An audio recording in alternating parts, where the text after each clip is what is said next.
আমিরুল মুমিনিনকে বলছে যে সংবাদ দেন, তাহলে এটা কি আমিরুল মুমিনিন ছিল? লোক তো থরথর করে কাঁপতেছে। হায় হায়, আমিরুল মুমিনিনকে এইভাবে কাটালাম, তার স্ত্রী বাসা থেকে আনলাম। হযরত ওমর তার মাথায় বিনয়ের হাত ঘুরিয়ে দিলেন, কেঁদে দিলেন আর বলল, তোমার এইরকম বিপদ, অথচ আমি ওমর জানি না কিয়ামতের দিন যদি আল্লাহর আদালতে তুমি মামলা দায়ের করো, আমি ওমর তো আল্লাহর কাছে বিস্তার পাবো। সুবহানাল্লাহ। এটা হচ্ছে আমানতদারিতা। একটা প্রজার জীবনের মূল্য তাদের কাছে নিরূপণ ছিল। আর আমরা আমাদের গদি টিকিয়ে রাখতে হাজার খুন করতে হলেও আমরা হাজার খুন করতে দ্বিধাবোধ করি। আর তাদের কাছে মানুষের মূল্য এমন ছিল। হযরত ওমর তিনি নামাজে দাঁড়িয়েছেন, ফজরের নামাজ তিনি দাঁড়িয়ে গেছেন। এমন সময় আবু লুলু তার টার্গেট নামাজ ফজরে ওমরকে দুনিয়া থেকে সরিয়ে, এই জন্য 1 মাস ধরে সে একটা খঞ্জন ধারালো। এরপর সেই খঞ্জনের ভিতরে বিষ লাগাই দিল, যাতে আহত হয়ে গেল ওমর না বাঁচে, বিষ যাতে তার রক্তে প্রবাহিত হয়ে যায়। হযরত ওমর নামাজে দাঁড়িয়ে গেছে, আর প্রথম কাতারে মুয়াজ্জিনের সাথে সেই ঘাতক দাঁড়িয়ে আছে নামাজে। হযরত ওমর যখন সূরা শুরু করে দিলেন, ঘাতক খঞ্জন বের করলেন। এরপর সিংহ শাবক হযরত ওমরের পেছন দিক থেকে খঞ্জরের আঘাত দিলেন কয়েকটা। হযরত ওমর রাদিয়াল্লাহু তাআলা আনহুর পেট ফিরে গেল, নাড়িভুড়িগুলো বের হয়ে গেল, নামাজে তিনি পড়ে গেলেন। আর ঘাতক সে যখন পালাবার সময় সাহাবীরা তাকে বাধা দিল, কয়েকজন সাহাবীকে শহীদ করে দিল, এরপর পালিয়ে গেল। হযরত ওমর রাদিয়াল্লাহু তাআলা আনহু তিনি নামাজের মুসাল্লা একদিক ঘুরে গেলেন, পেছন দিক থেকে আব্দুর রহমান ইবনে আউফ এসে সূরা নাস এবং ফালাক দিয়ে ফজরের নামাজ পড়াই ফেললেন দ্রুত। হযরত ওমর রাদিয়াল্লাহু তাআলা আনহু তখন জ্ঞান ছিল। তিনি প্রথম প্রশ্ন করলেন, যেই লোক আমাকে আঘাত দিয়েছে বলো ওই লোক কি মুসলমান না মুসলমান? বলা হলো, আমাদের কাছে মনে হলো আবু লুলু সে মুসলমান না। হযরত ওমর আল্লাহ শুকর করলেন যে আল্লাহ শুকর করি যে একজন মুসলিমের হাতের রক্ত আমার গায়ে লাগে নাই, আর মুসলমানের রক্তে রঞ্জিত হয়নি। আমি শাহাদাতের কামনা আল্লাহর কাছে করছি। সুবহানাল্লাহ। হযরত ওমর রাদিয়াল্লাহু তাআলা আনহু কয়েকদিন বেঁচে ছিলেন। সাহাবায়ে কেরাম তাকে দেখার জন্য ঘরে যেতে, হযরত ওমরের যা খাওয়ানো হয়, আঙুরের রস দেওয়া হয়, নাড়িভুড়ি তো তার বের হয়ে গেছে, পেট তো তার বিচ্ছিন্ন হয়ে গেছে, খাবারগুলো তার পেট দিয়ে বের হয়ে যায়। হযরত ওমর বুঝলেন তিনি আর বাঁচবেন না। ওমরের সাথী সঙ্গীরা তারাও কনফার্ম হয়ে গেলেন হযরত ওমর আর বাঁচবেন না। বিশিষ্ট সাহাবীরা হযরত ওমরের কাছে এসে বলল, ওমর আমাদের মনে হয় যেন তুমি শহীদ হয়ে যাবে। হযরত ওমর বলল, হ্যাঁ, কারণ আমি একদিন আল্লাহর হাবিবের সাথে আমি এবং হযরত আবু বকর এবং সাথে ছিলেন হযরত ওসমান, আমরা 3 জন যখন রাসূলুল্লাহর সাথে উহুদ পাহাড়ের উপর উঠেছিলাম, আল্লাহর হাবিব দেখলেন উহুদ পাহাড় কেঁপে উঠল। আল্লাহর হাবিব বলল, হে উহুদ তুমি কেঁপো না, থেমে যাও, কারণ তোমার উপর একজন নবী দাঁড়িয়ে আছেন, 2 জন শহীদ দাঁড়িয়ে আছেন, একজন সিদ্দিক দাঁড়িয়ে আছেন। হযরত আবু বকর ছিলেন সিদ্দিক, আর আমি ওমর এবং উসমান ছিল শহীদ। আমি জানি যে আমি শহীদ হয়ে যাব। তখন বিশিষ্ট সাহাবীরা বলল, রে ওমর তুমি যদি শহীদ হয়ে যাও, মুসলিম উম্মার নেতৃত্ব কে দিবে? কে তার মুজাহিদ দেখে রাখবে? কে মসজিদুল নববীতে নামাজ পড়াবে? কাজেই এই অভিজ্ঞতা সম্পন্ন মানুষ তো চারদিকে পাওয়া যাবে না। তোমার ঘরের একটা ছেলে আছে আব্দুল্লাহ, যে তোমার সাথে থাকে, যে এই পৃথিবী চালানোর যোগ্যতা যার ভিতরে আছে, তোমার কাছে যে শিখেছে, তোমার সন্তানটাকে আমাদের খলিফা হিসেবে মনোনীত করে যাও। তখন হযরত ওমর বলেছিল যে তোমরা চুপ থাকো, তোমরা সবাই খামোশ হয়ে যাও। হযরত উমরের খাত্তাবের বংশের একটা উমর এই দুনিয়ার নেতৃত্ব দিয়ে গেল, আর তিনি এর হিসাব বাড়াতে চান না। তার বংশে আরেকটা ছেলেকে নেতৃত্বের দায়িত্ব দিয়ে কিয়ামতের দিন আমি একটা উমরেই তো আল্লাহর কাছে আমার দায়িত্বের হিসাব দিতে ভয় পেয়ে যাব। একটা উমরেই তো ভয় পাবো, আমার বংশের হিসাব আর বাড়াতে চাই না। আমি শহীদ হয়ে গেলে তোমরা নির্বাচন করে। এই ক্ষমতা, এই দায়িত্ব, এই আমানত, এটা নিছক কোনো ক্ষমতা নয়, এটা আমানত, এটা একটা খেদমতের নাম। এটা পয়সা কামাবার জন্য নয়। আপনারা আগেই তো সব দেন, কাজ কি আছে, কলম নামা যায় না, কিন্তু ক্ষমতা ছাড়ার দিন দেখে দেশে বাড়ি, গাড়ি, নারী, বিদেশে আসতে অভাব নাই। এরে বাবা, তুমি খেদমত করতে আসছো, তো তুমি তো আমানতের খেয়াল করে দিয়েছো। এই জন্য ইসলামে নেতৃত্বের এই পদবি চেয়ে নেওয়ার অধিকার ইসলাম কাউকে দেয় নাই। যে চাইবে ইসলাম বছর বলি বলে দিও না, তোমরা যোগ্যতা দেখবে, তোমরা নির্বাচিত করো। তবে ইউসুফ আলাইহিস সালামের মতো হলে সমস্যা নাই। কিন্তু ইউসুফ আলাইহিস সালামের মতো আছে নাকি? ইউসুফ আলাইহিস সালাম চেয়ে নিয়েছিল, কোরআনে আসছে। ইউসুফ আলাইহিস সালামকে যখন জেল থেকে বের করা হলো, বাদশা স্বপ্ন দেখেছে যে 7টা মোটা তাজা গরুকে 7টা দুর্বল গরু খেয়ে ফেলেছে। স্বপ্নটা ভয়ঙ্কর না? 7টা দুর্বল গরু, পেটগুলো সব লেগে গেছে, মোটা তাজা 7টা গরু খেয়ে ফেলছে।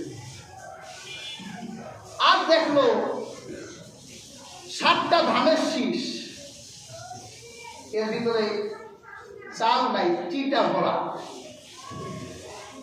এগুলো 7টা ভালো ধানের শীষকে ধ্বংস করে দিচ্ছে। স্বপ্ন দেখার পর বাদশাহ বলে, আমার স্বপ্নের ব্যাখ্যা করবে কে? সব বড় বড় ব্যাখ্যাকারদের ডাকো, স্বপ্ন বিশারদদের। ওরা কেউ মিলাতে পারছে না, ব্যাখ্যা কি করবে। আল্লাহ পাক কুরআনে বলেন, ওয়ালাম্মা বালাগা আশুদ্দাহু আতাইনাহু হুকমান ওয়া ইলমা ওয়া কাযালিকা নাজজিল মুহসিনিন। আল্লাহ পাক বলে, আমি হযরত ইউসুফকে, ও যখন পূর্ণাঙ্গ বয়স যুবক হয়ে গেল, তখন আমি আল্লাহ হযরত ইউসুফকে ইলম দান করলাম, হিকমত দান করলাম। আমি এইভাবে মুহসিনদেরকে তাদের প্রতিদান দেই। ওরা একজন বলল, আমার কাছে একজন মানুষ আছে যে আপনার জেলখানায় বন্দী, এই লোকটা স্বপ্নের ব্যাখ্যা দিতে পারে। আজিজ বিষয় বলল, নিয়ে আয় তারে। আল্লাহর পয়গম্বর হযরত ইউসুফ যখন বাদশার কাছে আসলো, হযরত ইউসুফের সৌন্দর্য দেখে বাদশা পাগল হয়ে গেল। হায় হায়, এই সুন্দর মানুষটাকে এইভাবে জেলবন্দি করে রাখলাম। আচ্ছা ইউসুফ, তুমি বলো আমার স্বপ্নের ব্যাখ্যা কি? হযরত ইউসুফ বলে, তোমার স্বপ্নের ব্যাখ্যা হলো প্রথম 7 বছর বৃষ্টি হবে, তোমাদের মরুভূমিগুলো উর্বর হয়ে যাবে, সবুজ শ্যামলিমা জন্ম হবে। তুমি দেখবা ফসল হচ্ছে, ফসলে বরকত পাওয়া যাচ্ছে। তোমার এই 7 বছরের সমস্ত খাদ্য শস্যগুলো জমা রাখতে হবে, কারণ তারপরে 7 বছরে দুর্ভিক্ষ হবে, আকাশে বৃষ্টি হবে না, জমিনগুলো সূর্যের তাপে জমিনগুলো তামা তামা হয়ে যাবে, ঘাসপালা জন্ম নিবে না, উদ্ভিদ হবে না, মানুষগুলো না খেয়ে থাকবে। এ তুমি যদি প্রথম 7 বছর তোমার শস্যগুলো জমা রাখতে পারো, তাহলে পরের 7 বছর তোমার জনগণদেরকে সুখে রাখতে পারবা। সুবহানাল্লাহ। তখন ওই আজিজ কিশোর বলল, এত বড় দায়িত্ব আমি কার হাতে দিব? কারণ এইরকম ভালো মানুষ তো আমি দেখি না, যাদের বসায় সেই খালি খায়। তখন হযরত ইউসুফ আলাইহিস সালাম বলেছিল, ওয়ালা জাআলনি আলা খাযাইনিল আরদ, তাহলে তুমি আমারে এই ধন ভান্ডারের দায়িত্ব দাও।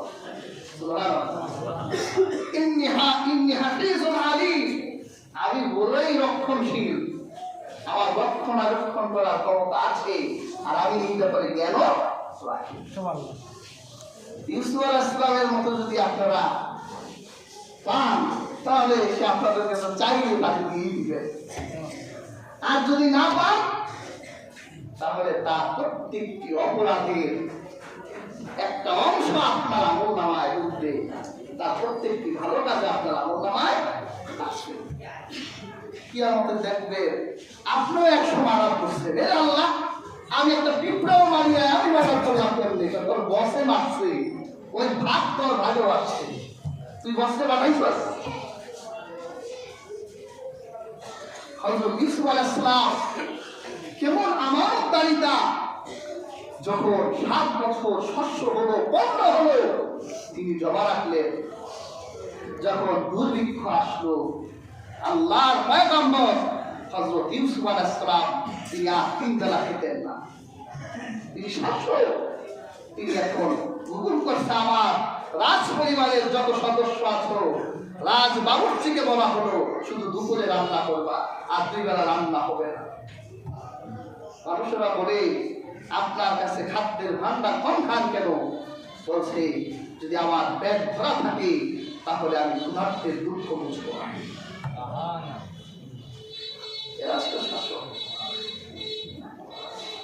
যদি আমি অভুক্ত থাকি, অভুক্তের দুঃখ বুঝবো।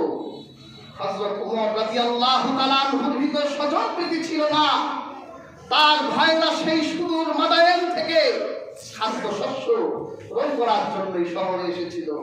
হযরত ইউসুফ আলাইহিস সালাম ভাইদের চেহারা দেখে চিনে ফেলেছে, এই কালপ্রিতগুলোই আমাকে আজ থেকে 45 বছর আগে শত্রুতা করে আমাকে কুয়ায় ফেলে দিয়েছিল, আমাকে হত্যা করার চেষ্টা করেছিল।